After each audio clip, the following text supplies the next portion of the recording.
cara.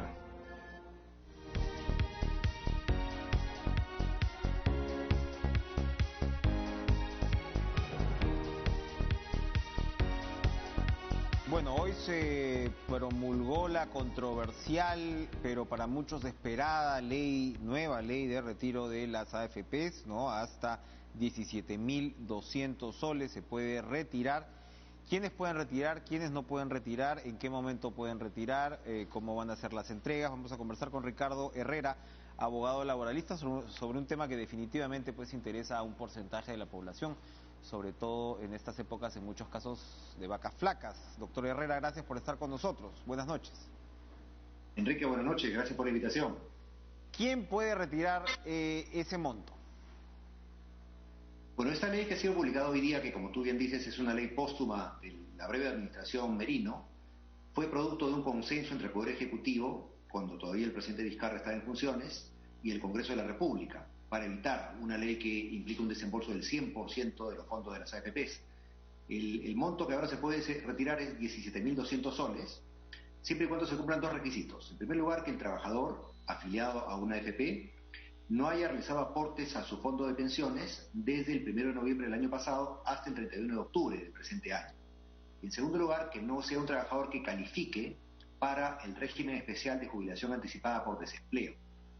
Cumplidos estos requisitos, el trabajador puede retirar los 17.200 soles, que equivalen a 4 UITs, en 3 armadas. Una vez presentada la solicitud, 30 días después se efectúa el primer pago de una UIT, a los 30 días siguientes otra UIT, y al final, a los 90 días, podría retirar el trabajador 2 UITs. O sea, en 90 días podría llevarse los 17.200 soles de su cuenta de capitalización. ¿Quién es el trabajador Ahora, que aplica, perdón, para aclarar sencillamente este punto, quién es el trabajador que aplica a la jubilación anticipada por desempleo? Es el trabajador que tiene entre mínimo 50 años en el caso de las mujeres y 55 en el caso de los hombres, y que tiene 12 meses de desempleo como trabajador dependiente, acreditado al momento de presentar su solicitud de acogimiento al régimen, o que haya realizado servicios como trabajador independiente en cuarta categoría, recibos honorarios profesionales, siempre y cuando en un año no superen las 7 UITs de ingresos por este concepto. Bien, lo corté, siga por favor. Bueno, decía que estos fondos, o este retiro, perdón, de los 17.200 soles, es un retiro intangible, solamente puede ser embargado por pensión de alimentos y hasta un 30%, y también la ley contempla 2 retiros excepcionales. Un retiro facultativo de hasta una UIT, o sea, 4.300 soles, para aquellos afiliados que no hayan aportado en octubre del presente año, y que este dinero será desembolsado en los 30 días siguientes a la publicación del reglamento, y otro retiro excepcional por salud. Si es que el trabajador tiene una enfermedad oncológica, podría retirar de golpe las 4 UITs, o sea, los 17.200 soles, estén o no estén aportando a las AFPs, y más o menos a los 30 días de publicado el reglamento. La SBS tiene la obligación de publicar el reglamento en los 15 días calendarios siguientes a la publicación de la ley, o sea, el 3 de diciembre como máximo, y el reglamento básicamente va a contener el procedimiento operativo para la presentación de la solicitud, la tramitación de la solicitud en la AFP, y poco a poco cómo se van a ir desarrollando los desembolsos de estas 4 UITs. Este punto de quienes pueden retirar una UIT mientras no hayan aportado hasta, o en octubre, mejor dicho, ¿qué quiere decir? ¿Que son los que pueden haber aportado regularmente y en octubre ya no aportaron por cualquier situación, porque su situación se puede haber desmejorado? Sí, me parece un exceso de la ley, la verdad, porque si el propósito de esta norma es atender las necesidades económicas de trabajadores que han perdido el empleo durante un año, darle la oportunidad a un trabajador que pueda retirar hasta 4.300 soles por no haber aportado simplemente en octubre, me parece que no cumple con la finalidad de la ley, que es atender justamente la falta o carencia de ingresos por el desempleo, ¿no? Y el tema del retiro de las AFPs para pacientes con cáncer, ¿estamos hablando de la capacidad de retirar todo? Efectivamente, un solo pago, los 17.200 soles, acreditando naturalmente la enfermedad oncológica ante la AFP. Bien, ahora, cuando hablamos de, a ver, por supuesto hay un tema puntual que es el de los desempleados. ¿Quién es considerado desempleado? como tal? Porque claro, puedes tener algún tipo de trabajo, pero no estás en una planilla.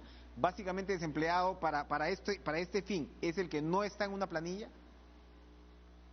Es el que no está en una planilla porque efectivamente si lo estuviera, el empleador tendría que retener los aportes a la AFP y desembolsarlos. Entonces basta con que el trabajador no tenga un trabajo formal, pudiendo tener un trabajo informal durante un año, contado desde noviembre del año pasado hasta octubre del presente año, para que pueda aplicar al retiro de estos 17.200 soles de su fondo de pensiones en la AFP. ¿Puede, por ejemplo, emitir recibo por honorarios esa persona considerada desempleada? ¿Puede haber emitido recibo por honorarios en ese periodo? Sí, sí, fíjate que curiosamente podría haber emitido recibo de honorarios por un monto mayor inclusive a la remuneración que ha tenido en nómina y sin embargo ser beneficiario de este retiro, ¿no? Con lo cual se desvirtúa un poco la finalidad que, como ya dije, es tratar de paliar la falta de ingresos en el hogar para atender la necesidad. Claro, es una trampa, entre comillas, evidente en ese caso a la ley. Cuénteme, usted nos está aclarando la figura, pero el usuario de AFP, ¿qué tipo de vinculación va a tener para que le cuenten finalmente si puede o no puede ser beneficiario? Las propias AFPs van a tener que brindar esa información, van a tener que establecer un canal de información donde se aclare en qué punto puedo retirar yo. Legalmente no tienen que hacerlo, pero lo han venido haciendo en las ocasiones anteriores, ¿no? Porque este es el cuarto retiro que se aprueba durante la pandemia. Recordemos que el primer retiro fue aprobado por el decreto de urgencia 034-2020, el segundo por el 038, ambos emitidos en abril. Ambos permitían retirar hasta 2.000 soles de la cuenta individual de capitalización. Luego, en mayo se dicta la ley 31.017, que recordarán ustedes permitió el retiro de hasta el 25% de la cuenta entre 1 y 3 UITs, o sea, como máximo 12.900 soles. Ahí ya van cerca de 15.000 soles, ¿no? Y esta ley ahora contempla un retiro mucho mayor que los retiros anteriores sumados, por 17.200 soles, con lo cual un trabajador podría retirar en total más de 32.000 soles, que es el fondo que tienen muchos trabajadores en las AFPs, como 100%, ¿no? Recordemos que ya los retiros previos han merecido, o han significado, perdón, un monto superior a los 24.000 millones de soles, que es el 16% de la cartera de las AFPs. Es un golpe importante a la rentabilidad de los fondos, de los que se quedan en las AFPs y también de los que retiran parte de su fondo, ¿no? Claro. Y es importante notar, Enrique, que en los 3 retiros anteriores, de abril a la fecha, el 88% de las personas que han retirado, que son cerca de 3.75 millones de personas, de un universo de 7.5 millones de afiliados, o sea, casi la mitad, son personas que tienen 50 años o menos. Entonces, ahí radica una preocupación muy grande por el futuro en el largo plazo de estas personas de cara a la tercera edad.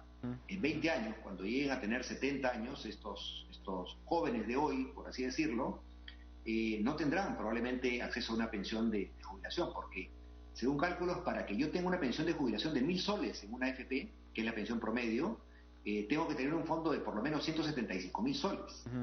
Entonces, si voy retirando mi dinero progresivamente, lamentablemente no voy a tener una pensión de jubilación. Y de hecho, los que llegan a los 65 años, el 90% de las personas desde que se habilitó la posibilidad del retiro del 95.5% han retirado íntegramente su dinero.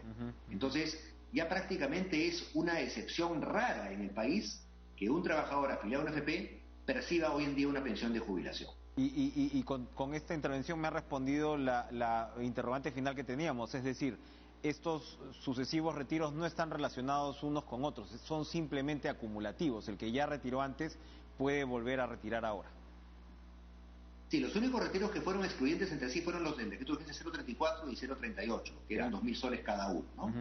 Pero, como digo, sumando todo lo que una persona pudo haber retirado, llegan los 32.000 soles, que si hablamos de 9 meses de pandemia, y proyectándonos hasta diciembre, estamos hablando de más o menos unos casi 3.000 soles mensuales, que supera inclusive el promedio del ingreso en el Perú. Porque en el Perú el promedio del ingreso es 1.650 soles a nivel nacional. Por supuesto. Entonces yo creo que hay que medir también el impacto en el largo plazo de los fondos de pensiones y su posibilidad de brindar una pensión de jubilación para no desvirtuar por completo el sistema de AFPs, Claro. y sobre todo dejar desamparada a la gente para la tercera edad. Ricardo Herrera, gracias por aclararnos este panorama, ¿no? Con sus claroscuros, sin duda, que tiene pues un efecto importante para este sistema. Gracias por estar con nosotros. Vamos a ir a una pausa y regresamos con más.